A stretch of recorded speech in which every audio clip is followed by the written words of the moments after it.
ఆమేన్ ఆమేన్. దేవుని స్తోత్రం కలుగును గాక. హల్లెలూయా. అందరికీ దేవుని పేరు వందనాలు తెలియజేస్తాను. ఈరోజు 37వ దినము. మరి ఇప్పటి వరకు మనము గుడ్ ఫ్రైడే ఇంకా ఎల్లుండ ఉంది. ఇప్పటి వరకు మనము అబ్రహాము, యాకోబు, మోషే, సమూయేలు, యోసేపు, నెహెమ్యా, దావీదు, ఏలియా, ఎలీషా, హిజ్కియా, సొలొమోను, హన్నా, దెబోరా, రూతు, ఎస్తేరు, అబిగయలు, షూనేమీరా, నయోమి, సారా, యెహోషాపాతు, దానియేలు, హాగరు, పేతురు, శిష్యుడైన యోహాను, శీల, యోబు, బర్నబా, స్టెఫను, ఎపఫ్రా, తిమోతి, అన్నా, ఎలిజబెతు, అదే కోణంలో జకర్యాను కూడా మనం చూసాం. ప్రిస్కిల్లా, అబుల, యెహోషువ, యోషియా, ఎర్మియా, కొర్నేలి. ఇలా ఇది ఆర్డర్ కాదు, మామూలుగా ఇప్పటివరకు చెప్పబడిన వ్యక్తి పేరు. ఇక మన ముందు రిమైనింగ్గా ఈరోజు, రేపు గురువారం 2 రోజులు ఉంది. 39వ రోజు గుడ్ ఫ్రైడే కదా. 39వ రోజు గుడ్ ఫ్రైడే పడింది. ఆ రోజు ఖచ్చితంగా యేసయ్య గురించి వర్తమానమే చెప్పుకోవాలి. కాబట్టి ఇక 40వ రోజు అదొక రోజు ఉంది. కాబట్టి ఇప్పటి వరకు అయిన మీరందరిని బట్టి మనం అనేకమైన ఆత్మీయ పాఠాలు నేర్చుకున్నాం. ఈరోజు ఒక గొప్ప వ్యక్తి, ప్రముఖ వ్యక్తి, ఆయనకు అత్యంత సేవ చేసిన వాడు, ఆయన కోసం నేర్చుకున్నాం. ఎవరైనా దేవుని స్తోత్రం. పౌలు కోసం కొంచెం సమయం తీసుకోవడము, పౌలుని ఒక్క రోజులో అయిపోయేది కాదు. కాబట్టి ఇప్పటికే మనకి, నేను ఎందుకు ఈ లిస్టు చెప్పానంటే, ఇప్పటికే మనకు 39 మందిని ధ్యానించాం. ఇప్పటికే మనకు 39 మంది వచ్చారు. ఏది జకర్యా ప్లస్ సర్కుల వెళ్ళి కౌంట్ చేయకుండానే 39 మంది వచ్చేసారు ఇప్పటికే. అంటే నేను ఎక్స్ట్రాగా కౌంట్ చేయబట్టి. అయితే ఈరోజు పౌలు గురించి, రేపు కూడా పౌలు గురించి కొంత భాగం, ఈరోజు కొంత భాగం, ఎంతవరకు ఈరోజు నడిపిస్తే అంతవరకు చూసుకొని మనం ముందుకు వెళ్తాం. దేవుడి స్తోత్రం కలుగుగా. మరి పౌలుని బట్టి దేవుడు మనతో విపులంగా మాట్లాడి మన ఆత్మీయ స్థితిని బలపరుచుకుంటాట. ఆమేన్. దేవుడి స్తోత్రం. పౌలు ఎంట్రన్స్ ఎక్కడ ఉంటుంది అని అంటే అపోస్తుల కార్యములలోనే ఉంటుంది. ఎక్కడది? అపోస్తుల కార్యములలో అతడు ఒక అధికార స్థానంలో కనపడతాడు. ఎక్కడ అధికార స్థానంలో కనపడతాడంటే రోమా ప్రభుత్వం విధించే శిక్షలను అమలుపరిచే దగ్గర కనపడతాడు. ఎక్కడది? రోమా ప్రభుత్వం విధించే శిక్షలను అమలుపరిచే దగ్గర కనపడతాడు. అది ఎక్కడది? 7వ అధ్యాయం లాస్ట్లో స్టెఫనును శిక్షించేటప్పుడు, చంపేటప్పుడు స్టెఫను యొక్క వస్త్రాలు తీసుకొచ్చి తీసుకొచ్చి ఎక్కడ పెడతారు అని అంటే సౌలు యొక్క పాదాల దగ్గర పెడతారు. ఆ తరువాత స్టెఫను చావుకు ఆయన సమ్మతించేను రాసి ఉంటుంది. సమ్మతించడానికి ఈయనెవరు? ఈయన అధికారి. ఈయన శిక్షలను అమలుపరిచేవాడు అనమాట. కాబట్టి ప్రభు 60వ వచనం చూడండి, 7వ అధ్యాయం 60వ వచనం. అతని మోకాలుని ప్రభువా వారి మీద ఈ పాపం మోపకమని గొప్ప శబ్దంతో పలికని ఈ మాట పలికి నిద్రించని సౌలు అతని చావులకు సమ్మతించను అంటే అతను ఒప్పుకున్నాడు అని రాసి ఉంది. కాబట్టి మరి ఆయన అధికారికంగా ఉన్నాడు. అలాగే 8వ అధ్యాయంలో అతని యొక్క మరి ప్రొఫెషన్, అతని యొక్క యాంబిషన్ రాసింది. ఏంటది? 3వ వచనం చూడండి.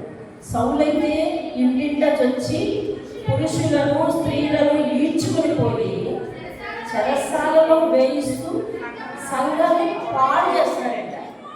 ఇది రోమా ప్రభుత్వం విధించే శిక్షలను అమలుపరచడం ఒక పని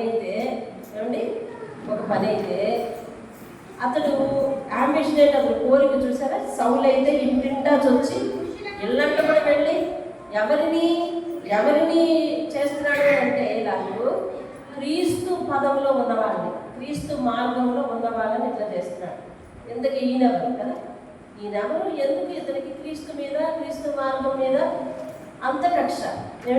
చూడండి, ఇతను పురుషులను స్త్రీలను ఈడ్చుకుపోయి చెరసాలలో వేయించి సంఘాన్ని పాడు చేస్తుంటాడంట.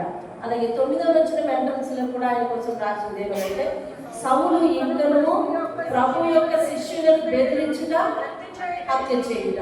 ఎవరి యొక్క శిష్యులను?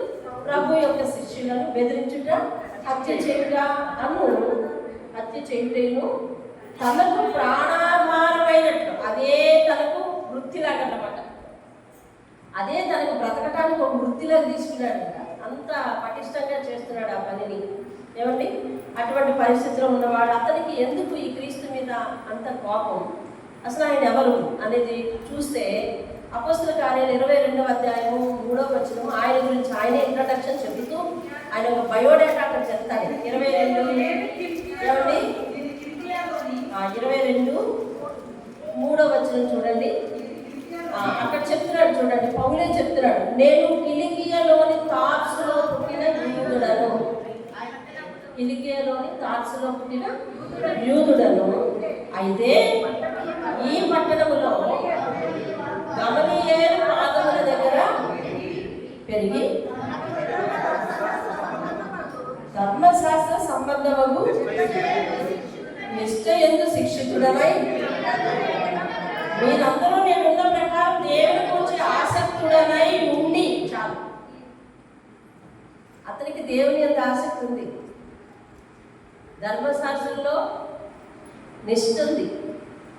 ధర్మశాస్త్రంలో నిన్నెవరు? అపోలో విద్వాంసుడు, ప్రవీణుడు ధర్మశాస్త్ర విషయం. అలాగనే పౌలు కూడా ధర్మశాస్త్ర విషయంలో నిష్ఠ కలిగిన వాడు. ఈ ధర్మశాస్త్రాన్ని ఒక ఆయన దగ్గర ఉండి నేర్చుకున్నాడు. ఏ ధర్మశాస్త్రం? మోషే ధర్మశాస్త్రం. మోషే ధర్మశాస్త్రం మోషే ధర్మశాస్త్రాన్ని ఆయన నేర్చుకున్నాడు. దేవుని యందు మహా ఆసక్తి ఉంది ఆయన. అయితే ఎందుకు ఇలా ప్రవర్తిస్తున్నాడు అండి? అతను చెప్తాడు ఒక చోట చూడండి, ఫిలిప్పీలకు రాసిన పత్రిక 3వ అధ్యాయం 5వ వచనంలో అతను ఇంట్రడక్షన్ మరొకసారి ఇస్తాడు చూడండి. పేజీ నెంబర్ చెప్తే మీకు డౌన్లోడ్ చేస్తాను. 179. ఓకే. ఫిలిప్పీలకు 3వ అధ్యాయము 5వ వచనం. 8వ దినమున సున్నతి పొందితిని. గమనించాలి, చదువుతూ గమనించాలి. 8వ దినమున అబ్రహాము వంశస్థులకు దేవుడు ఎన్నో దినమున సున్నతి పొందమన్నాడు? 8వ దినమున. ఇస్సాకుకి ఎన్నో దినాలను సున్నతి ఇచ్చారు? 8వ దినాన సున్నతిని పొంది తిని ఇదిగో అతడు ఇశ్రాయేలు వంశపు వాడు. ఎవరు? సౌలు ఇశ్రాయేలు వంశపు వాడు. బెన్యామీను గోత్రము. బెన్యామీను ఎవరు? యాకోబు యొక్క చివరి కొడుకు, యోసేపు తమ్ముడు. వాళ్ళ గర్భం నుంచి వచ్చిన సంతానం ఇతను. అర్థమైందండి? వాళ్ళ గర్భం నుంచి వచ్చిన సంతానం ఇతను. బెన్యామీను గోత్రంలో పుట్టి హెబ్రీయుడు. హెబ్రీయుల సంతానమైన హెబ్రీయుడనై ధర్మశాస్త్ర విషయంలో పరిసయుడనై ఆసక్తి విషయము చాలు. ఏమండి? హెబ్రీయుడు అంటాడు, యూదుడని అంటాడు, ఇశ్రాయేలీయులు అంటాడు. ఏంటి మూడింటి తేడా? ఈ మూడు ఏంటి? హెబ్రీయుడట, ఇశ్రాయేలీయుడట, యూదుడట. ఇక్కడ వినండి, అబ్రహాము సంతతి వారిని అబ్రహాము సంతతి వారిని హెబ్రీయులు అంటారు. అబ్రహాము సంతతి వారు అనగా హెబ్రీయులు అంటే అసలైన అర్థం ఏంటంటే పిలుపునందుకుని దాటి వచ్చిన వారు అని అర్థం. ఎలాగది? జాగ్రత్త గుర్తుపెట్టుకోండి. పిలుపునందుకుని దాటి వచ్చిన వారు అని అర్థం. అబ్రహాముని దేవుడు పిలిచాడు. పిలిస్తే ఆయన ఏం చేశాడు? ఆ ప్రాంతాన్ని వదిలి దేవుడు చెప్పిన ప్రాంతానికి వెళ్ళాడు. వాళ్ళు హెబ్రీయులు. అయితే ఇప్పుడు అబ్రహాముకు సంతానం కలిగారు. ఎవరు? ఇస్సాకు. ఇస్సాకు గర్భాన్ని పుట్టినవారు యాకోబు, ఏసావు. యాకోబు సంతానాన్ని దేవుడు ఏమని చెప్పాడు? ఏమని పిలిపించాడు? ఇశ్రాయేలు. ఆ రకంగా అతడు అబ్రహాం సంతానపు వాడు, యాకోబు సంతానపు వాడు. అంటే ఇశ్రాయేలుని పిలిపించుకున్నాను నేను, ఇశ్రాయేలుకు సంతానం వాడను. మరియు ఎవరని అంటున్నాడు? యూదుడని అంటున్నాడు. ఇక్కడ యూదుడు అనే పరిస్థితి ఎందుకు వచ్చింది అంటే సొలొమోను కాలంలో దావీదు రాజ్యము దేవుడు రెండుగా విడదీశాడు. విడదీసినప్పుడు 2 రాజ్యాలు యోధా రాజ్యం కిందకు, మిగిలిన 10 రాజ్యాలు ఇశ్రాయేలు రాజ్యం కిందకు వెళ్ళిపోయినాయి. అప్పుడు వాళ్ళే ఇశ్రాయేలీలా మీరు కాదా? వీరు ఇశ్రాయేలీలే, కానీ యోధా గోత్రం వారు కదా ఇలా మిగిలిపోయినారు. కాబట్టి నేను యోధా ప్రాంతంలో ఉన్న యూదుడను అని కూడా అంటాడు. అందరూ ఎవరు? ఇశ్రాయేలీలే. అందరూ ఎవరు? అబ్రహాం సంతానమే. కానీ నేను నాకు అక్కడి నుంచి అందరూ తెలుసు అన్నట్టుగా నేను అబ్రహాం వంశస్థుడిని, యాకోబు వంశానికి చెందినవాడిని, యోధా రాజ్యంలో విడిపోయి దావీదు తరపు వాడను అని చెప్పడానికి యూదుడను అంటున్నాడు. అర్థమైందండి? మరొకసారి అబ్రహాం వంశస్థుడని, అలాగే యాకోబు యాకోబు సంతానాన్ని దేవుడు ఇశ్రాయేలీలు అనిపించాడు కదా. హెబ్రీయుడు అంటే దాటి వచ్చిన వాడిని ఆ హెబ్రీ భాషలో అర్థమంట. అర్థమవుతుందండి? అంటే పిలుపును అందుకుని వచ్చిన వాళ్ళు ఎవరు? వాగ్దాన పుత్రులు ఎవరు? అబ్రహాం సంతానం. కాబట్టి నేను అబ్రహాం సంతానం వాడిని, అంటే వాగ్దాన సంతానపు వాడను అని చెప్తాడు అనమాట. హెబ్రీయుడు అని అంటే అర్థం ఏంటంటే అక్కడ హెబ్రీ భాష మాట్లాడేవాడని కాదు, వాగ్దానపు సంతానపు వాడనే నేను కూడా. అలాగే దేవుడు దర్శనమిచ్చి నా తండ్రికి పేరు మార్చడం చూసినావా, ఇశ్రాయేలు అనబడను అన్న ఆ 12 గోత్రముల్లో వాడనే నేను. అలాగే దేవుడు ప్రేమించి 12 రాజ్యాలలో 2 రాజ్యాలు విడిపోయిన తర్వాత ఏ 2 రాజ్యాలు అయితే దేవుని భక్తిని పటిష్టంగా కొనసాగించాయో ఆ వర్గంలో ఉన్నవాడని. అంటే నేను ఎక్కడ నా వంశము భక్తిని మీరిపోలేదని చెప్తున్నాడు. అర్థమవుతుందండి? నా వంశం ఎక్కడ కూడా భక్తిని మీరిపోలేదు. కొంచెం అర్థమైందా? కొంచెం అర్థమైంది? క్లారిటీ అవుతుంది.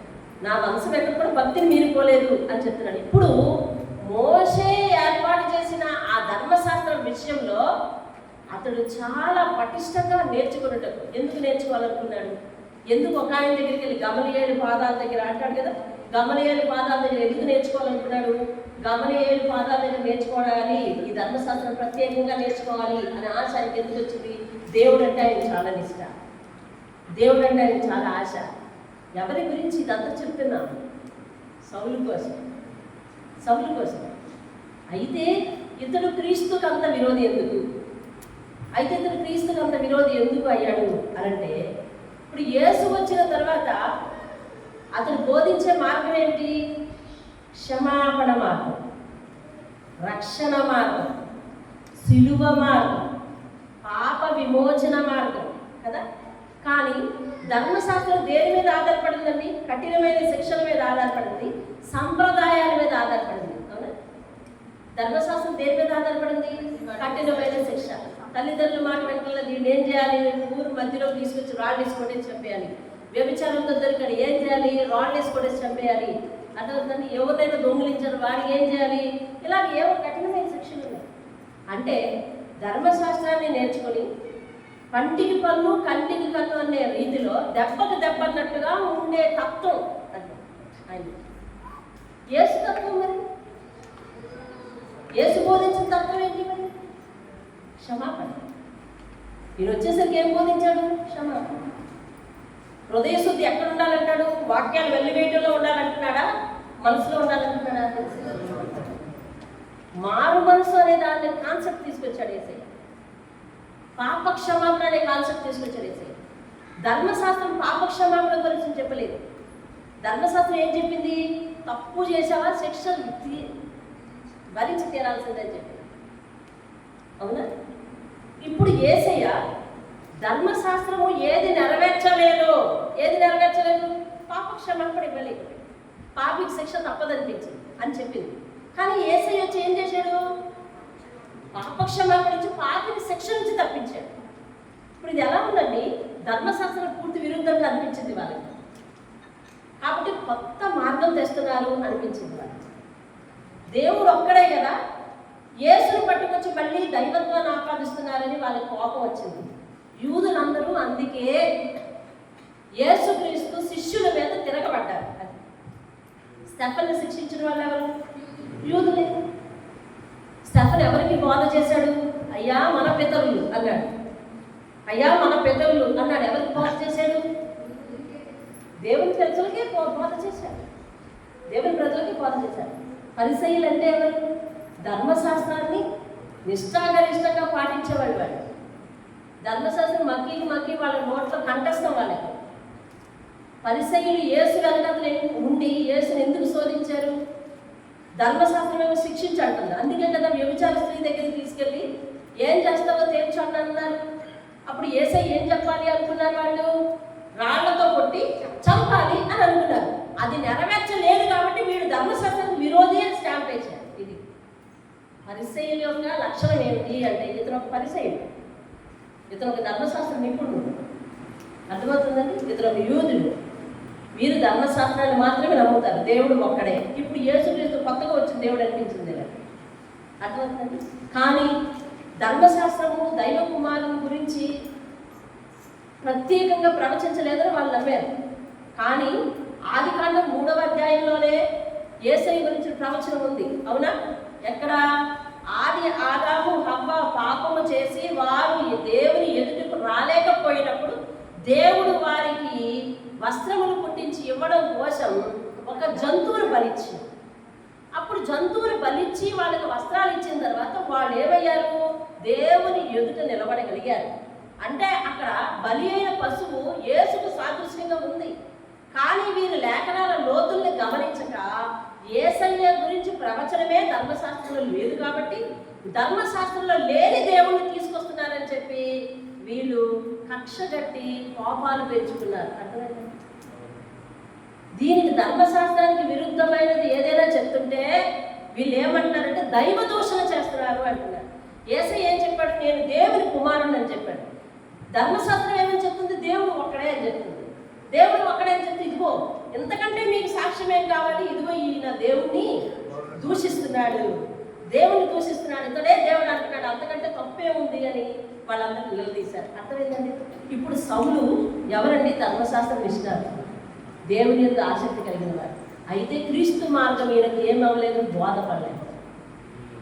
క్రీస్తు మార్గం బోధపడలేదు. అందుకనే ఇతనికి దేవుడి మీద ఆసక్తి ఉంది. అందువల్ల ధర్మశాస్త్రం నిష్ణాతుడే కానీ యేసుకు వ్యతిరేకి. సిలువ మార్గము అంటే అతనికి నచ్చలేదు. సిలువ ఎక్కాడు యేసుక్రీస్తు. ఎలాగా ఎక్కాడు అండి? నేను చేసిన పాపం కోసం. అలాగే అందరూ ఇండివిజువల్గా ఇలాగ అనుకోవాలా? అవునా? దేవుడు ఒకసారి మాట్లాడాడుగా మన సంఘంతో, సిలువను చూస్తే ఎవరు గుర్తుకు రావాలి? ఎవరు? నేను గుర్తుకు రావాలి. అంటే నేను అక్కడ ఉండాలి, కానీ ఆయన నన్ను తప్పించి ఆయన ఎక్కాడు కదా. ఇప్పుడు ధర్మశాస్త్రములను పాటించేవాళ్ళు యేసుని ఎందుకు అంగీకరించలేదు వాళ్ళంటే ఒక కారణం చెప్తాను చూడండి. ద్వితీయోపదేశకాండం 21వ అధ్యాయం 21. ద్వితీయోపదేశకాండం 21వ అధ్యాయం 22, 23 వచనాలు చెప్పండి.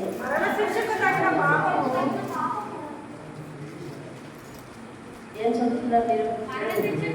అది చదవండి.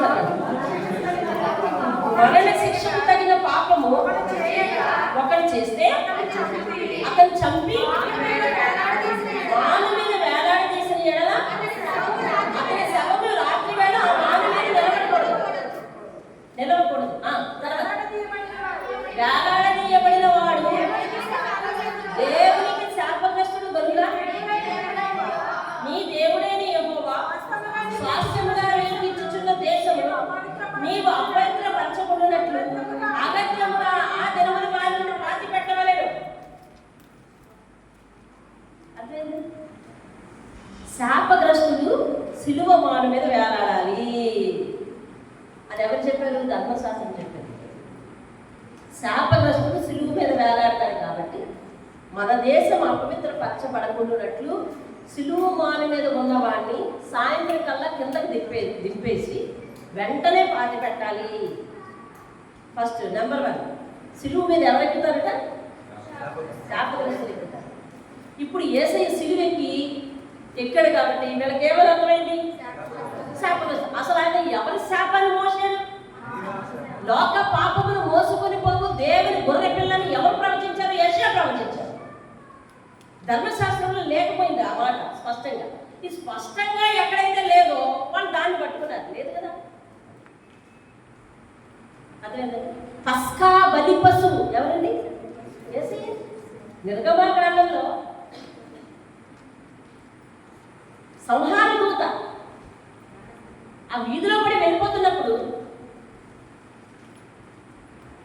గొర్రెపిల్లని వధించి దాని రక్తాన్ని గుమ్మానికి రాసుకొని ఎవరి గుమ్మం మీద రక్తం ఉంటుందో వారు రక్షింపబడతారు. మాను మీద మాను మీద రక్తపు మరక. ఎవరి రక్తము? ఎవరి రక్తము? వయసుకు వచ్చిన గొర్రెపిల్ల రక్తము. గొర్రెపిల్ల రక్తము. అది ఆ రక్తాన్ని చూస్తే రక్షణ ఉందని సంగారితో దాటిపోయింది. మరి అక్కడ ఉన్నాడు ఎవరు? యేసుక్రీస్తు శిలువ మాను రక్తం. అది వీరు ఎప్పుడైతే డైరెక్ట్గా లేదో యెషయా ప్రవచనము లాగా లోక పాపమును మోసుకొని పోవు గొర్రెపిల్ల మన కొరకు ఆయన గొర్రెగా వల్లే మౌని అయి వధింపబడ్డాడు, మన కొరకు నోరు తెరవలేదు అని దౌర్జన్యమును ఉందాడు, బాధింపబడి మనల్ని సహించాడు అని ఏదైతే లేఖనాలు ప్రత్యక్షంగా లేవో సిలువ మీద ఎవరు ఎక్కుతారంటండి? శాపగ్రస్తుడు ఎక్కుతాడు. దేవుడు మన కొరకు శాపగ్రస్తంగా మార్చబడ్డాడు అనే సత్యం వీరికి అర్థం కాక క్రీస్తుకు విరోధులు, సిలువకు విరోధులు అయిపోయారు. అరే సిలువెక్కుడు ఏమవుతాడు? శాపగ్రస్తుడు అవుతాడు. శాపగ్రస్తుడిని ఎందుకు మీరు బోధిస్తున్నారు? శాపగ్రస్తుడు బోధ ఎందుకు మీరు వింటున్నారు అని ఆ రోజు సాయంత్రం, సిలువ వేసిన రోజు సాయంత్రం ఆయన తీసుకొచ్చి వెంటనే పాతి పెట్టడానికి ఏ పద్ధతి ప్రకారం పాతి పెట్టారు? అర్థమైందండి. ద్వితీయోపదేశ కాలంలో, ద్వితీయోపదేశ కాలం ధర్మశాస్త్రంలో ఒక భాగం కదండి. ఆ భాగాన్ని పట్టుకొని వీళ్ళు ఇతను క్రీస్తుకు విరోధి అయిపోయాడు. దేవునికి స్తోత్రం కలుగును గాక. అయితే అపోస్తల కార్యములు చూడండి 9వ అధ్యాయము 15వ వచనంలోకి వెళ్ళిపోదాం నేరుగా మనం. అందుకు ప్రభువు నీకు వెళ్ళుము, అన్య జనుల ఎదుటను, ప్రజల ఎదుటను, ఇశ్రాయేలు ఎదుటను నా నామమును భవించుటకు ఇతడు నేను ఏర్పరచుకొనిన సాధనము అయి ఉన్నాడు. ఇతడు నా నామము కొరకు ఎన్ని శ్రమలను అనుభవించవలెనో నేను ఇతరులకు చూపుదునని అతనితో చెప్పాను. ఈ మాటలు మాట్లాడిన వారు ఎవరంటే ప్రభువైన యేసుక్రీస్తు. ఎవరితో మాట్లాడారు అంటే అననీయ అనే సేవకులతో మాట్లాడారు. ఎందుకు మాట్లాడారు అంటే అపోస్తల కార్యాలు 9వ అధ్యాయం 1వ వచనంలో క్రైస్తవులను హింసించుట అతడికి ప్రాణాధారం, అంటే ఇదే బ్రతుకు తెరువు అన్నట్టుగా అతడు పని కట్టుకుని వెళ్తున్నప్పుడు దమస్కు మార్గంలో యేసయ్య సౌలుకు ఎదురయ్యాడు, దర్శించాడు. ప్రకాశం సౌలుకు ఎదురైన వెంటనే అప్పుడు ఇతను ఆకాశంలో నుంచి ఒక స్వరం విన్నాడు. అదో పైన సాక్ష్యం ఇస్తాడు. 3వ వచనం నుంచి 3వ వచనంలో ప్రయాణం చేయొచ్చు. అందరు చదవద్దు, అందరు చదివితే గలిబిలి ఉంటుంది, అందరు చదవద్దు. 3వ వచనం, అతను ప్రయాణం చేయొచ్చు. దమస్కు దగ్గరకు వచ్చినప్పుడు అకస్మాత్తుగా ఆకాశం నుండి వెలుగొచ్చి అతని చుట్టూ ప్రకాశించి అప్పుడు అతను నేల మీద పడిపోయాడు. సౌలా నీ వేదన హింసిస్తావు అని ఒక స్వరం వినపడింది. ప్రభువా నువ్వెవడమని అతనితో అంటే, నేను హింసించి యేసును లేచి పట్టణంలోకి వెళ్ళు, అక్కడ నువ్వేం చేయాలో నీకు తెలియచేస్తానని చెప్పాడు. అతనితో ప్రయాణం చేసిన మనుషులందరూ స్వరం విన్నారు కానీ ఆ వెలుగును మరి చూడలేదు. వాళ్ళు నేల మీద పడిపోయారు. కింద వచ్చిన సౌలు నేల మీద నుండి లేచి కన్నులు తెరిచినా కూడా ఏమి చూడలేకపోయాడు. కాబట్టి మిగిలిన వారందరూ అతను చేపట్టుకొని దమస్కులోనికి నడిపించి తిన్నని అనే వీధిలో పెట్టారు అన్నమాట. 9వ వచనంలో అతను 3 దినముల అన్నం పానాలు లేనట్టుగా, నిద్ర లేనట్టుగా, ప్రార్థనలో ఉన్నట్టుగా, 3 రోజులు కూడా ప్రార్థనలో ఉన్నట్టుగా చూపిస్తే అప్పుడు ఆయనకు దర్శనం వచ్చింది పౌలుకి. ఏమని? ఒక సేవకుడు వచ్చి అతను తన మీద చేతులుంచి ప్రార్థన చేసినట్టుగా అతనికి దర్శనం వచ్చింది. నేను అతనికి దర్శనం ఇచ్చాను, అననీయ నువ్వు వెళ్ళు అని అంటే అననీయ అంటాడు 11వ వచనంలో, ప్రభువా ఈ మనుష్యుడు యెరూషలేములో నీ పరిషత్తులో ఎంతో కీడు చేస్తున్నాడయ్యా అని, అతని గురించి నీకు తెలియదయ్యా బాబు, చాలా దుర్మార్గుడు అని దేవుడికి తెలియజెప్తున్నాడు అననీయ. కానీ అననీయతో అంటున్నాడు దేవుడు, చూడండి నేను నెమ్మదిగా చదువుతున్నాను, నువ్వు వెళ్ళు, అన్య జనుల ఎదుట, రాజుల ఎదుట, ఇశ్రాయేలీయుల ఎదుట నా నామము భరించుటకు ఇతడు నేను ఏర్పరచుకునే సాధన. ఎవరంటే ప్రభువుకు. ఎవరి తరతులు అసలు ప్రభువును హింసించేవాడు, ప్రభు జనాన్ని హింసించేవాడిని దేవుడు ఎలా మార్చాడండి? సాధనముగా. దేవుని స్తోత్రం, హల్లెలూయా. దేవునికి సాధనముగా. ధర్మశాస్త్రంలో పాపి శిక్ష పొంది నశించుతుంది. అర్థమైందండి. ధర్మశాస్త్రంలో పాపి శిక్ష పొంది నశించుతుంది. ఆ కఠినమైన శిక్షకి గుణపడినా కానీ గుణపడి బతికిన వాడు బతికాడు, లేదంటే మరణించిన వాడు మరణించాడు. శిక్ష కఠినత్వాన్ని బట్టి. ఇప్పుడు జరిమానా అన్నారనుకోండి, జరిమానా కట్టేస్తాడు, అటు బతుకుంటాడు. ఆశ్రయపురాల్లోకి వెళ్ళిపోవచ్చు అని చెప్పాడు దేవుడు. అవన్నీ మీకు ఇప్పుడు కొత్త పదాలు పలికితే మరి వేరే కన్ఫ్యూజన్గా ఉండొచ్చు. అలా వెళ్ళినోళ్ళు అలా బ్రతికారు. కఠినమైన శిక్ష గురైన వాళ్ళు చచ్చిపోయాడు కదండి, శాపగ్రస్తుడు అయిపోయాడు కదా. కానీ క్రీస్తు దగ్గరికి వచ్చిన తర్వాత క్రీస్తు చెప్పేది ఏమిటి? నీ గతం నాకు అనవసరం, కానీ వర్తమానంలో నేను దర్శించిన తర్వాత నువ్వు నా పాత్ర అయి మంచి మనిషిగా బ్రతకాలి. దేవుని అర్థమైందండి? లేదా అర్థమైన వారు దేవుని చేసి చూపించారు. మన గతం దేవునికి అనవసరం. గతంలో నేను తిరుగుబోతున్నా, గతంలో నేను దొంగనా, గతంలో నేను కూలిపోతున్నా, ఏమండి గతంలో మన స్మగ్లర్స్వా, గతంలో మన జైలర్స్వా, జైలులో ఉన్నవాళ్ళవా, ఖైదీలవా, ఇవి కాదు. దేవుడు ఒక మనిషిని దర్శించి హృదయాన్ని మారిస్తే గనక, హృదయ మార్పు, మారు మనస్సు, రక్షణ అనుభవము పొందిన తరువాత అతడిని దేవుడు పరిశుద్ధుడైన దేవునికి పాత్రగా వాడుతున్నాడు. ఒక నిజమైన మారు మనసు గురించి బోధించే బైబిల్ అండి ఇది. దేవుని దాన్ని బోధించే శాస్త్రం ఇది. ఏమిటి? దేవుని యొక్క చరిత్ర, యేసు చరిత్ర చదివిన ప్రతి ఒక్కరికి వారి చరిత్ర మారుతుంది. యేసు చరిత్ర చదివిన ప్రతి ఒక్కరికి వారి చరిత్ర మారుతుంది. దేవుని స్తోత్రం. అతడు యేసయ్య నిజముగా చరిత్రను మార్చేశాడు. క్రీస్తు పూర్వము, క్రీస్తు చరిత్రనే మార్చేశాడు. చరిత్రను మార్చాడు. కాలానుగుణంగా తనను నమ్మిన ప్రతి ఒక్కరి జీవిత చరిత్రను కూడా మారుస్తాడు.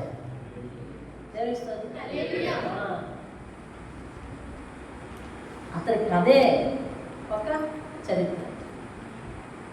అది నాకు హిస్టరీలో అలా కనిపిస్తుంది. ఇది స్టోరీ, అతని చరిత్రే చరిత్ర.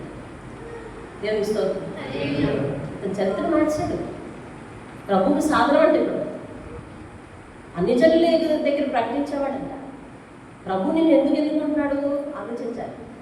అదిగో అలాగూ వెళ్ళు అనంటే ఆ రీతిగా ఎంత వ్యతిరేకి కూడా అర్థమైందండి. పౌలు ఎందుకు సిలువకు వ్యతిరేకి అర్థమైంది కదా, ఎందుకు క్రీస్తుకు వ్యతిరేకి. అలాంటి వాడిని దేవుడు ఎలా మార్చాడంటే తనకు సాధనగా. ఇప్పుడు చూడండి, ఇప్పుడు ఫాలోఅప్ అయిపోతాం. ఇంకా లైన్లో పడదాం మనం.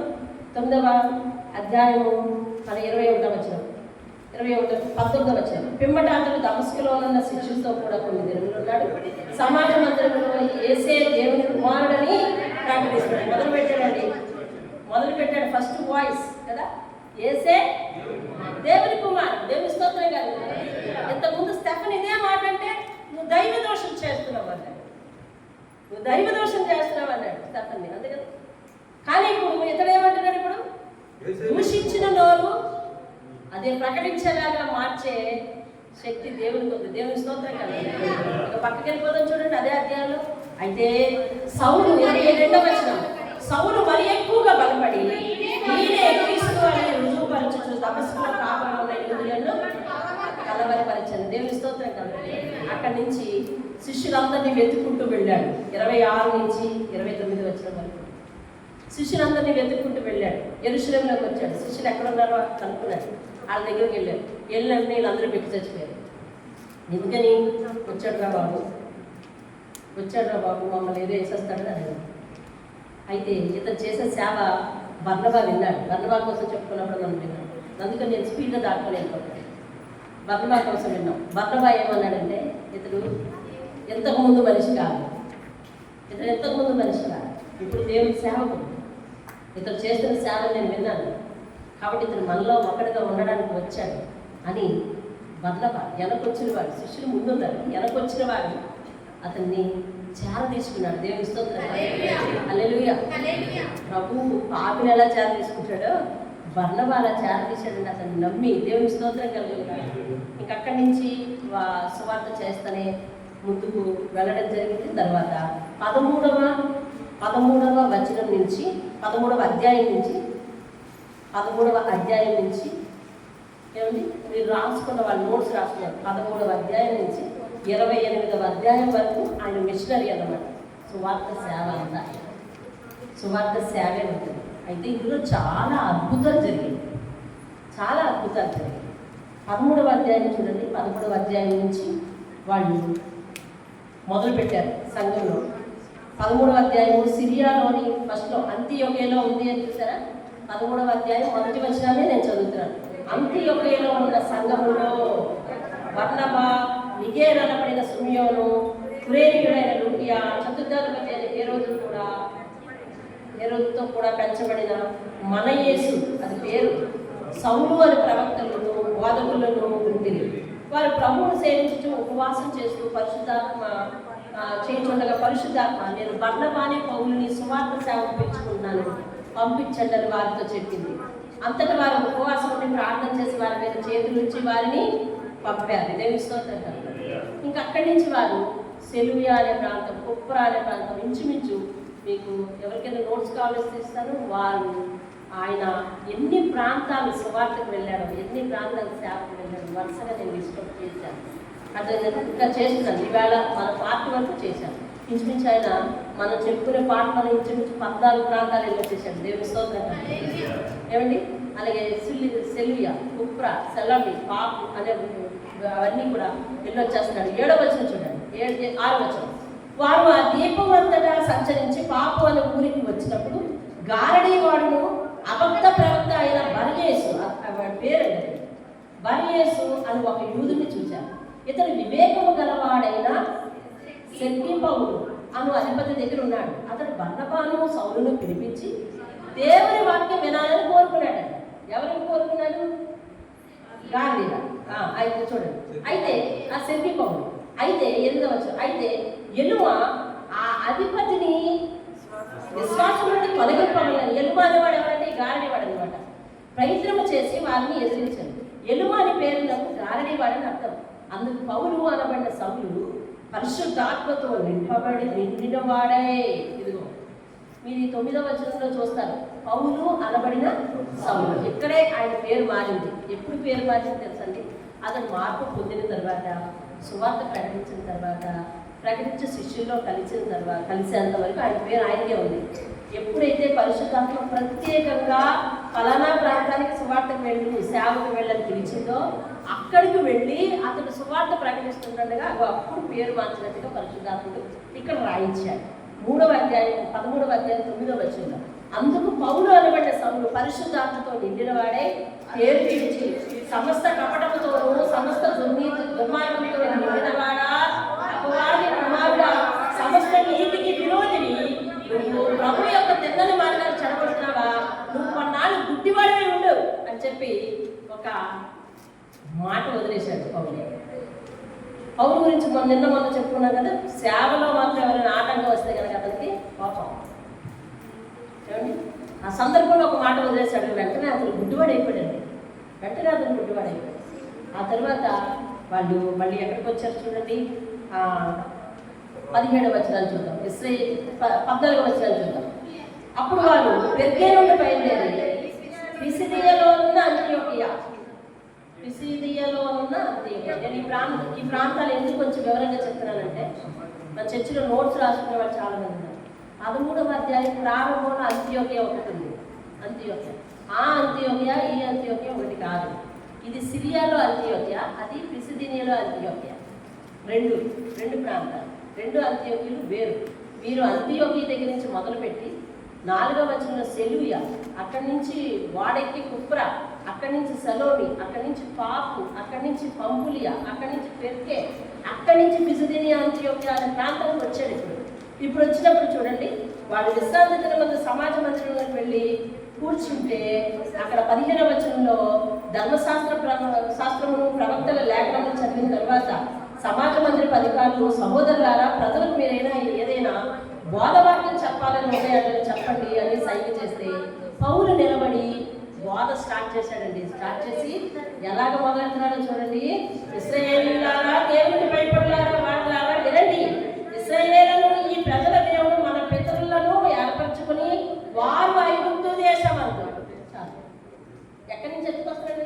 ధర్మశాస్త్రం మొదలెట్టాడు. అవునండి, ఈయన బోధ ఎలా ఉంది?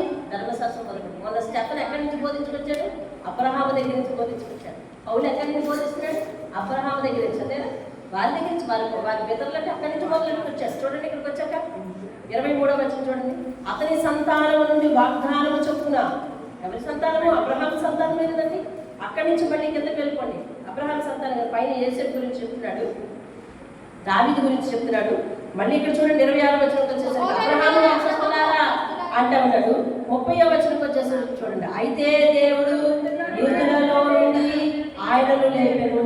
అంటే అయ్యా, మీరందరూ అబ్రహాం వంశస్థులే, మనందరూ అక్కడి నుంచి వచ్చిన వాళ్ళమే, కానీ మనము యేసుని వ్యతిరేకించాము. ఇదిగో చెప్పండి, చూడండి 28వ వచనం నేను చదువుతున్నాను.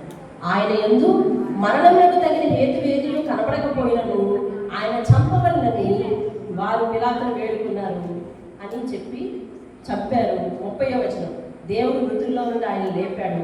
ఏమండి? 35వ వచనం కాబట్టి వేరొక కీర్తనయందు, దావీదు కీర్తనయందు, నీ పరిశుద్ధిని కుళ్ళు పట్టనీయమని చెప్పుచున్నాడు. కీర్తన గ్రంథం 16వ అధ్యాయంలో ఈరోజు అతను లేఖనాల ద్వారా మనం చూస్తున్నాం కాబట్టి కొంచెం కన్ఫ్యూజన్గా ఉండదు. కీర్తనల గ్రంథం 16వ అధ్యాయంలో నీ పరిశుద్ధిని కుళ్ళు పట్టనీయము అనే ప్రవచనం ఉంటుంది. దావీదు ప్రవచించాడు. అది ఎవరి గురించి ప్రవచించాడు? దావీదు ప్రవక్తల్లో చేరతాడా? ప్రవక్తల లిస్టులో దావీదు చెప్తారా? చెప్పరు. కానీ దావీదు కూడా యేసుక్రీస్తు కొరకు ప్రవచించాడు. నీ పరిశుద్ధుని కుళ్ళు పట్టనీయవు అని అంటే అది దావీదు కొరకు ప్రవచనం కాదది. అది ఎవరి కొరకు ప్రవచించాడు? ఆయన యేసయ్య కొరకు. అదే ఇక్కడ రాస్తున్నాడు చూడండి. దావీదు 36వ వచనం, దావీదు దేవుని సంకల్పం చొప్పున ఆ తరపు వారికి సేవ చేసి నిద్రించి తన పితరుల యొక్క చేర్చబడి కుళ్ళిపోయాను. కానీ దావీదు కీర్తనలో ఏమని రాశాడు? నీ పరిశుద్ధుని కుళ్ళు పట్టనీయమని రాశాడు కదా. నీ పరిశుద్ధుని కుళ్ళు పట్టనీయమని రాశాడు. మరి ఇప్పుడు దావీదు పితరుల సమాధిలో చేర్చబడి కుళ్ళిపోయాడు. మరి ఎవరి గురించి రాశాడంట? ఇదిగో, దేవుడు లేపిన వాడు కుళ్ళు పట్టలేదు. దేవుని స్తోత్రం. దేవుడు లేపింది ఎవరినండి? ప్రభువైన యేసుక్రీస్తు. కాబట్టి అతడు కుళ్ళు పట్టలేదు. కాబట్టి సహోదరులారా, ఈయన ద్వారానే పాప క్షమాపణ. దేవుని స్తోత్రం. ఈయన ద్వారానే పాప క్షమాపణ. ఇదిగో ఇక్కడ చెప్తున్నాడు మోషే ధర్మశాస్త్రం. అతను నమ్మిందంతా, అతను ఇప్పటి వరకు నమ్మిందంతా ఎంత మరి విలువైనదో, ఇప్పుడు నేర్చుకున్నది ఎంత విలువైనదో చెప్తున్నాడు. 39వ వచనం చూడండి. మీరు మోషే ధర్మశాస్త్రం వల్ల ఏ విషయంలో నీతిమంతులుగా తీర్చబడలేకపోయారో.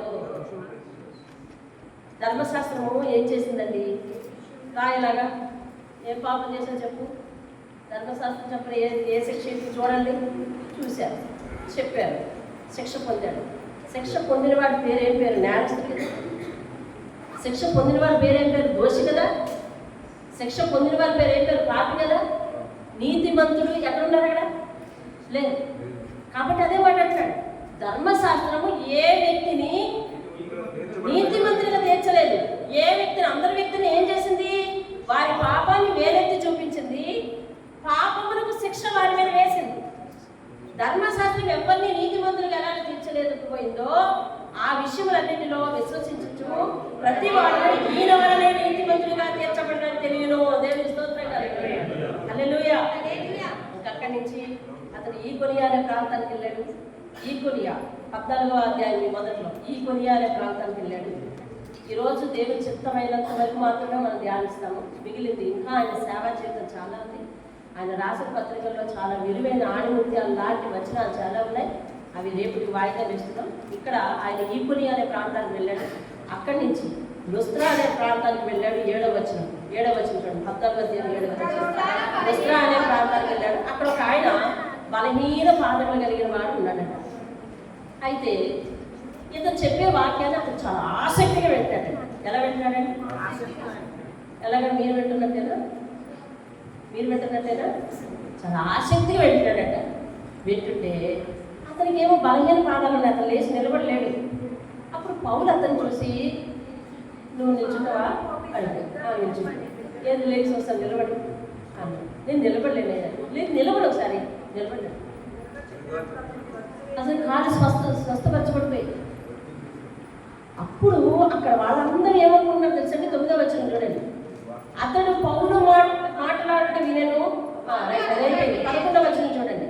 జన సమూహములు పౌలు చేసిన దానిని చూచి లూకోనియా భాషలో దేవతలు మనుష్య రూపం దాల్చి మన యొక్కకు వచ్చేసారేమో అని కేకలేశారు. ఎవరెవరు వచ్చారు మన మధ్యకి? దేవతలు. ఇక్కడ ఎవరెవరు వెళ్ళారు తెలుసా? ఆ వస్తురా పౌలును శీలా వెళ్ళారు. బర్నబా వెళ్ళలేదు. బర్నబాకిను పౌలుకి గొడవ వచ్చింది కదా. ఎక్కడుందని? 13వ వచనం 13వ అధ్యాయం 44 నుంచి 47 వరకు. కాదు కాదు కాదు ఇక్కడ కాదు. వెళ్ళి ఎవరెవరు వెళ్ళారు? పౌలు శీలలు ఇద్దరు వెళ్ళారు. పౌలు శీల బర్నబా ముగ్గురు వెళ్ళారు. ఇద్దరే, పౌలు బర్నబా ఇద్దరు వెళ్ళారు. రైట్. చూడండి, వీళ్ళిద్దరు లెక్క విడిపోలేదు. వీళ్ళు 15వ అధ్యాయం చివరిలో విడిపోతారండి. 15వ అధ్యాయం చివరిలో విడిపోతారు.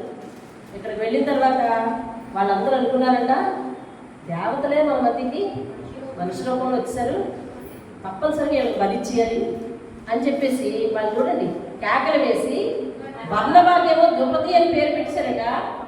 పౌలేమో ముఖ్య ప్రసంగికుడు కాబట్టి ముఖ్య దేవత అయిన హెర్మే దేవత పేరు పెట్టారు. అతను హెర్మే ద్రుపది మన మధ్యకు మనుష్య రూపంలో వచ్చేసారు అని చెప్పేసి బలి అర్పించాలని పూలదండలు తెచ్చారట, పూజారులు తీసుకొచ్చారట, ఎడ్లను తీసుకొచ్చారట, లేక పెద్ద పెద్ద సంబరం చేసేటప్పుడు రెడీ అయిపోతారు. రెడీ అయిపోతుంటే వీళ్ళు ఇప్పుడు దాకా మేము బోధించింది ఏంట్రా బాబు అని చెప్పి వాళ్ళు వస్త్రాలు చెప్పుకొని ఆగండరా ఆగండరా ఆగండరా అని చెప్పి 15వ వచనం గట్టిగా కేకలేసి అంతమంది జనాన్ని మైకులు లేని సమయంలో ఇద్దరు గొంతులు వాళ్ళని ఆపాలంటే ఎంత కష్టమైన పని చూడండి. అంత కష్టపడి వాళ్ళు ఎలా ఆపారు తెలుసండి? ఏం పెద్ద కేకలేసారు? అయ్యలారా మీరు ఎందుకు ఇలా చేస్తున్నారు? మేము కూడా మీ స్వభావం వంటి స్వభావం గలవారమే నరులమే.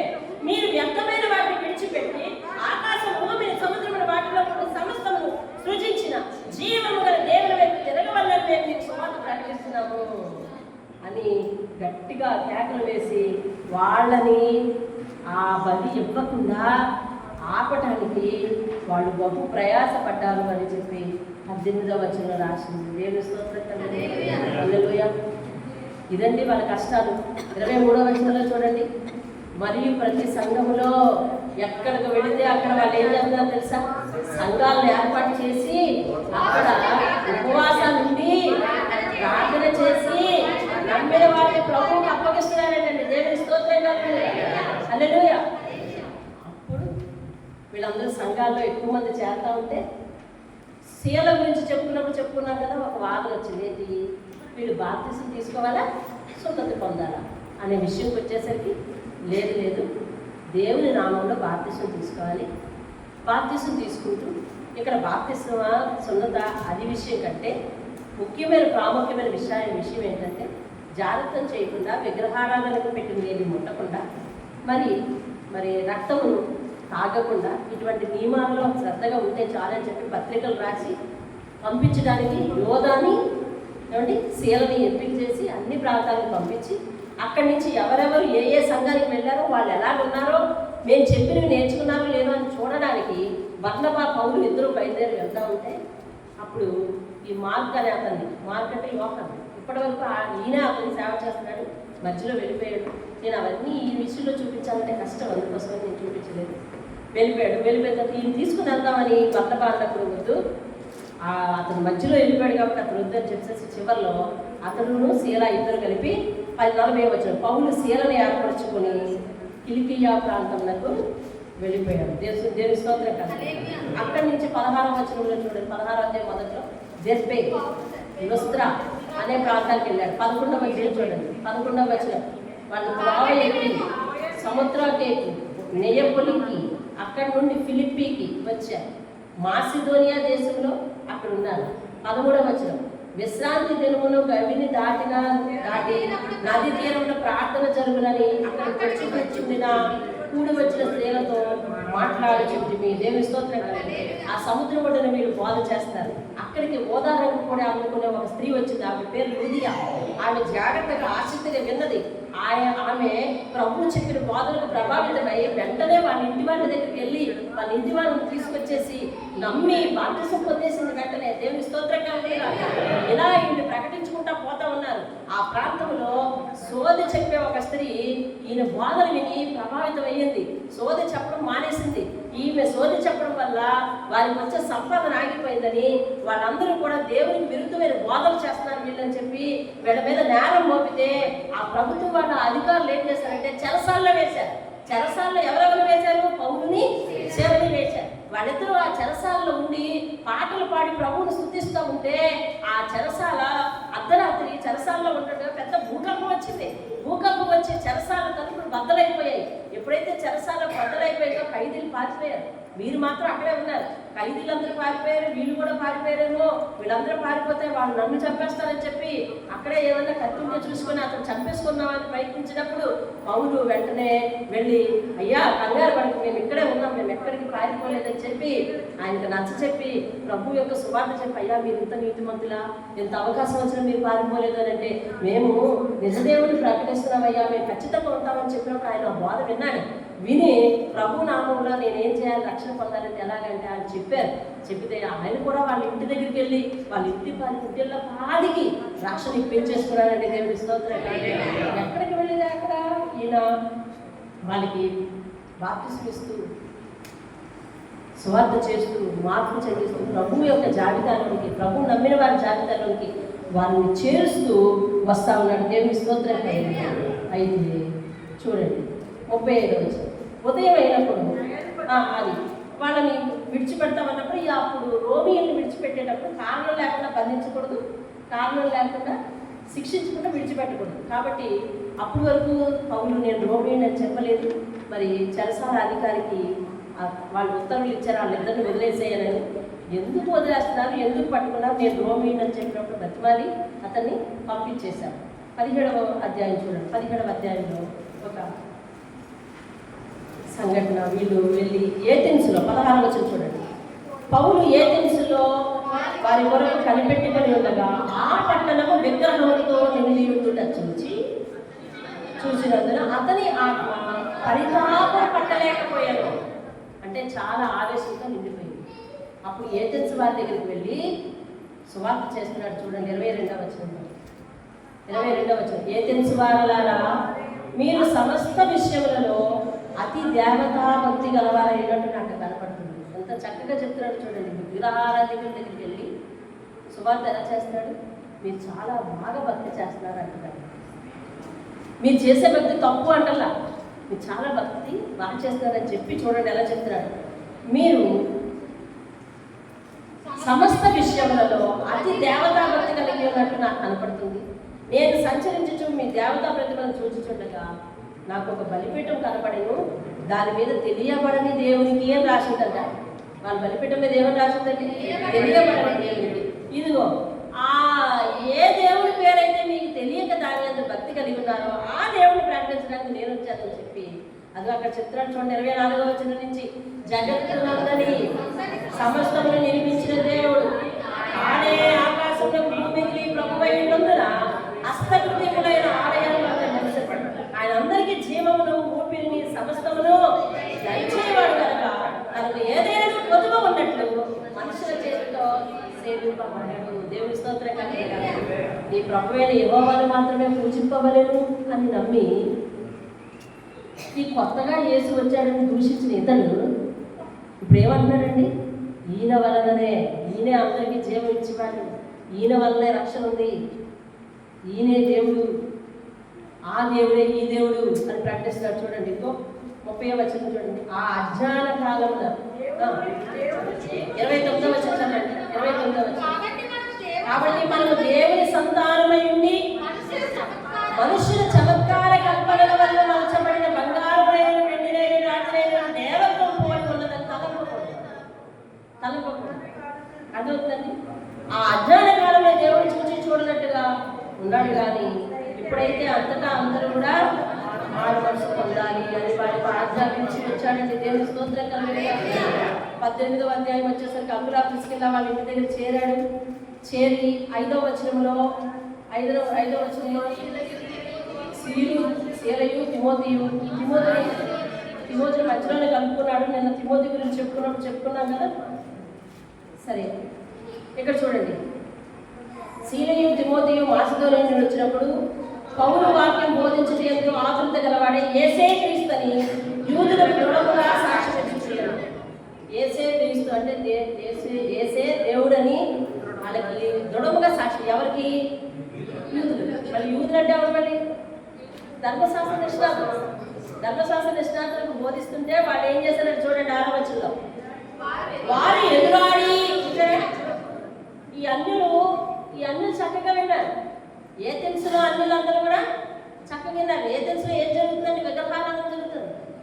ఏ తెలుసులో అన్యులు జాగ్రత్తగా విన్నారు. అక్కడికి వెళ్ళి యూదుల దగ్గరికి వెళ్ళి ప్రకటిస్తున్నప్పుడు వాళ్ళు తిరగబడ్డారు. తిరగబడి వారు ఎదురాడి దూషించినప్పుడు అతడు తన వస్త్రములు దులుపుకొని ఏమన్నాడు తెలుసా? మీ నాశనానికి మీరే ఉత్తరవాదులు. ఏమన్నాడండి? మీ నాశనానికి మీరే ఉత్తరవాదులు, నేను నిర్దోషిని. ఇక మీదట అన్యజనుల దగ్గరికే వెళ్ళిపోతాడరా మీకు చెప్పనన్నాడు. కాబట్టి తెలిసిన వారికి వాక్యం చెప్పడం చాలా కష్టం. నాకు అన్నీ తెలిసింది.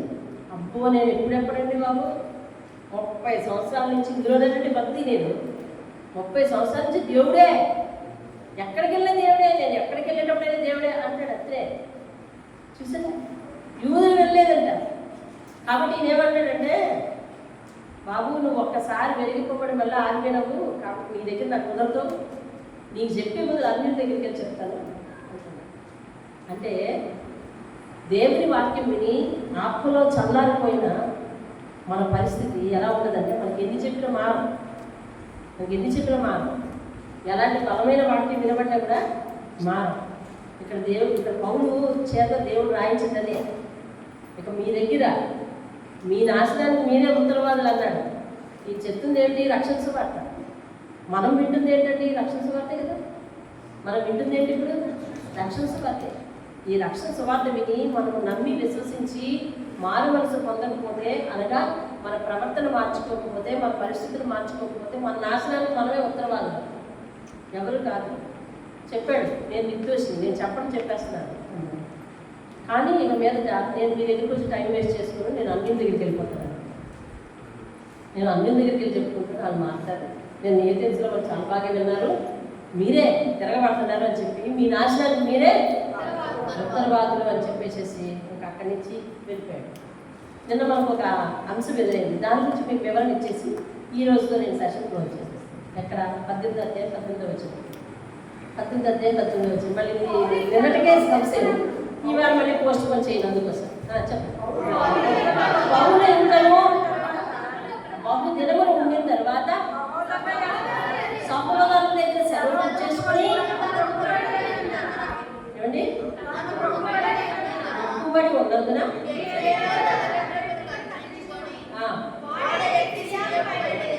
చాలు. ఇప్పుడు ఏంటి ఈయన మొక్కుబడి? ఈయన ఏంటి తలవేదనకి కత్తిరించుకున్నాడు? మీకు ఏమైనా డౌట్ ఉందా? మీకు అర్థమైందా? డౌట్. ఈయన మొక్కుబడి ఏమిటి అని అంటే, సంఖ్యాకాండం 6వ అధ్యాయం కండి. మీకు వాక్యమే చూపించేస్తాను. నాకు అర్థమైంది నేను చెప్పడం కాదు, వాక్యంలో ఉన్నదే మనం అర్థం చేసుకుంటాం. సంఖ్యాకాండం 6వ అధ్యాయం. ఇది నిన్నటికే డౌట్ కదా, ఈ వేళ దీన్ని పొడిగించకూడదని సంఖ్యాకాండం 6వ అధ్యాయం. అందరూ సైలెన్స్గా మీరంతా మీరే వాక్యం కళ్ళతో చూడండి, నేను చెప్తున్నా. మరియు యెహోవా మోషేకు ఇలా సెలవిచ్చాను. 6వ అధ్యాయం 1వ వచనం. నీవు ఇశ్రాయేలు ఇట్లను పురుషుడే కానీ వినండి, సైలెంట్గా చదవండి, మీ కళ్ళతో మీరు చదవండి, అర్థం చేసుకోండి. అక్కడ మొక్కుబడి అన్నాడు. మొక్కుబడి అయిన తర్వాత రాసింది అక్కడ లేఖనం చదవండి. ఏమైంది అక్కడ? మొక్కుబడి ఉన్నందున సిరియాకు బయలుదేరాడు. ఇప్పుడు చూడండి ఇక్కడికి వచ్చాక, పురుషుడే కానీ రెండవ వచనం, పురుషుడే కానీ స్త్రీయే కానీ యెహోవాకు నాజీరవుటకు, ఎవరైనాను నాజీరవుటకు అంటే కింద ఒకటని రాసిందండి, ప్రత్యేకముగా ఉండుటకు. పురుషుడే కానీ స్త్రీయే కానీ యెహోవాకు నాజీరవుటకు ఎవరైనాను మొక్కుకొని తన్ను తాను ప్రత్యేకించుకొని ఎడల వాడు ద్రాక్షరస మద్యములను మానేయాలి. అంటే ద్రాక్షరస మద్యములు అంటే ద్రాక్షరసం వేరు, మద్యం ద్రాక్షరసం వేరు, మద్యం వేరు.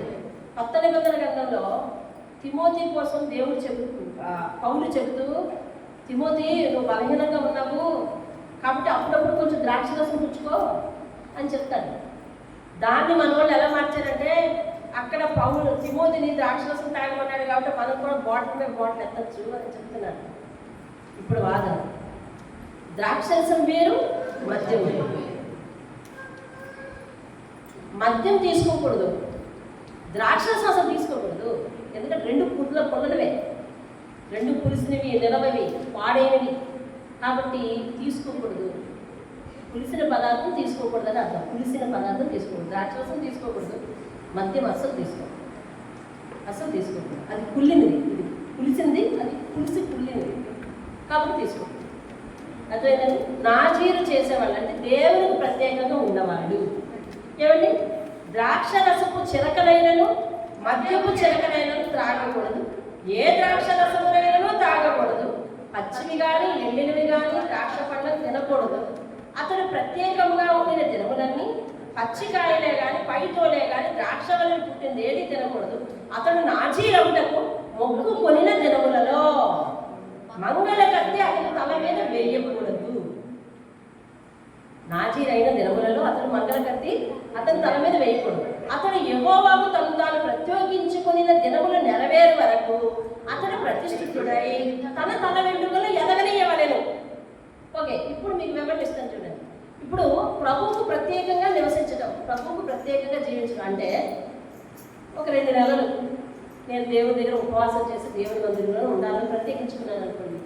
ఇప్పుడు నేను ఇవన్నీ చేయాలి, తల కత్తిరించుకోకూడదు. ఇప్పుడు మగవారు మీరు ఉన్నారు, ఇప్పుడు పౌలు మీ మగవారి కేసు కదా. ఇప్పుడు 2 నెలలు అతడు దీక్షగా దేవుని దగ్గర ఉపవాసం ఉండాలనుకున్నాడు అనుకోండి. 2 నెలలు క్రాఫ్ట్ చేయించుకోకుండా ఉంటే మీ తల పెరిగిపోతుందా? పెరిగిపోతుంది. మీరు ఎన్ని దినాలు అనుకున్నారు? ఎన్ని దినాలు ఉండాలనుకున్నారు? 2 నెలలు. ఈ 2 నెలలు కూడా మీరు క్రాఫ్ట్ చేయించుకోండి. 2 నెలలు పూర్తి అయిపోయిన తర్వాత మీ ఉపవాస దినాలు అయిపోయిన తర్వాత మీరు వెళ్ళి క్రాఫ్ట్ చేయించుకుంటారు అంతే. అది అంతేగాని తల వెంట్రుకలు మొక్కు తీర్చుకోవడం కాదు. మనం చేస్తుంది ఏంటి? ఇప్పుడు ఏంటంటే కొండగుడి గుణదల గౌరీపట్నం ఇక్కడికి ఇచ్చేదేంటి? నాయనా నీకు నా తల ఇచ్చేస్తాను అంటున్నాను. నాయనా నేను తల ఇచ్చేస్తానంటే తల ఇచ్చేస్తున్నాం, మనం వచ్చేస్తున్నాం, ఖాళీ అయిపోయి వచ్చేస్తున్నాం. తల ఎందుకు? ఇప్పుడు ఈయన ఏమంటాడంటే, నువ్వు నాకు ప్రత్యేకంగా జీవించేటప్పుడు నువ్వు అందంగా సౌందర్యంగా ఉండటం కోసం ఏవేవో చేయకూడదు. సమయం అంతా దేవుడిని ప్రదర్శించావు కాబట్టి దేవుడి దగ్గర ఉండాలి. ఎందుకు చేయించుకుంటారు? కొంచెం నీట్గా కనపడటం కోసం, అసహ్యంగా లేకుండా ఉండటం కోసం, ఎదిగి అడ్డు రాకుండా ఉండడం కోసమే కదా క్రాఫ్ట్ చేయించుకుంటారు. కాబట్టి నువ్వు 2 నెలలు అనుకున్నావు, 3 నెలలు అనుకున్నావు, లేదా 4 నెలలు అనుకో. 6 నెలలు నా జీవితంగా నేను దేవుని దగ్గర ప్రత్యేకంగా ఉంటానని అనుకున్నప్పుడు 6 నెలలు కూడా నువ్వు ఏది తినకూడదు అది తినకూడదు, ఏది తాగకూడదు అది తాగకూడదు. బలానికి ద్రాక్షరసం కూడా ఆహారంలో తీసుకోకూడదు. మరి వాళ్ళకి గోధుమలు ద్రాక్షరసం పంటాయి కదా, అప్పుడు 2 బలాన్ని తీసుకోవాలి. తింటే రొట్టె తిని కానీ ద్రాక్షరసం తీసుకోకు. పైగా తల వెంట్రుకలు కత్తిరించుకోవద్దు, కత్తిరి వేయకూడదు. ఇప్పుడు ఏం చేస్తాడు? 6 నెలలు పూర్తి అయిపోయిన తర్వాత క్రాఫ్ట్ చేయించుకుని మళ్ళీ ఎక్కడ వెళ్ళిపోతాడు? నేను గుడికి క్రాఫ్ట్ చేయించుకుంటాను అన్నాడేంటి? ప్రత్యేకంగా మొక్కుబడి దినములు ఉన్నాయి కాబట్టి మొక్కుబడి దినములు అయిపోయిన తర్వాత కత్తిరించుకుంటాను. ఆయన రాయడంలో కొంచెం క్లియర్గా రాయలేదు కాబట్టి ఇక్కడ జనాలందరూ ఏమనుకుంటారంటే, అదిగో అతను ఇచ్చాడు కదా తల, మేము ఇచ్చేస్తాం, పొలోమని ఇచ్చేస్తామని అనుకుంటారు. కానీ అది కాదు. ఇప్పుడు అతను ఏంటంటే, నాజీలు చేయబడిన వాళ్ళు ఏం చేయాలంటే ఆడవాళ్ళే. కానీ ఇప్పుడు ఆడవాళ్ళు స్టైలిష్గా డెకరేటివ్గా తల కట్ చేసుకుంటారు, లేకపోతే కిందన కట్ చేసుకుంటారు, స్టైలిష్గా కట్ చేసుకుంటారు, జడ చవరిని కట్ చేసుకుంటారు. అసలు కత్తి పడనివ్వకూడదు. ఆడవాళ్ళైనా మగవాళ్ళైనా క్రాఫ్ట్ చేయించుకోకూడదు, మంగళ కత్తి పడకూడదు.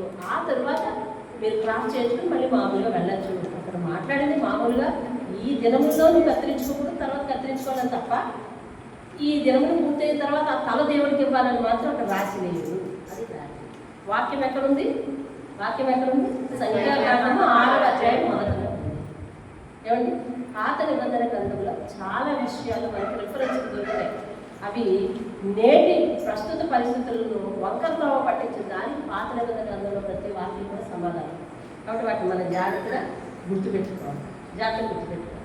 అర్థమవుతుందండి. దేవుని స్తోత్రం కలుగుతుంది. రైట్.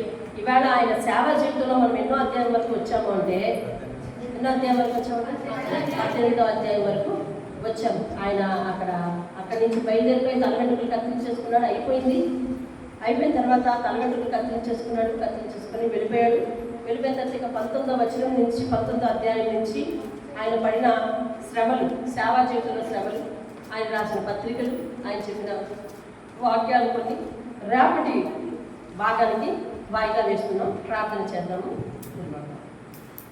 ఈరోజు మన ప్రార్థన అంశం, ఎవరైతే దేవుణ్ణి దూషించేవారు ఉన్నారో ప్రస్తుతం, ఎవరైతే ప్రభు మార్గాలను అసహించుకునే వారు ఉన్నారు, వారు రానున్న రోజుల్లో దేవుని పాత్రలుగా దేవుని సాధనాలుగా వాడబడాలి అని ప్రార్థిస్తాం. దేవుని స్తోత్రం కలుగుతుంది.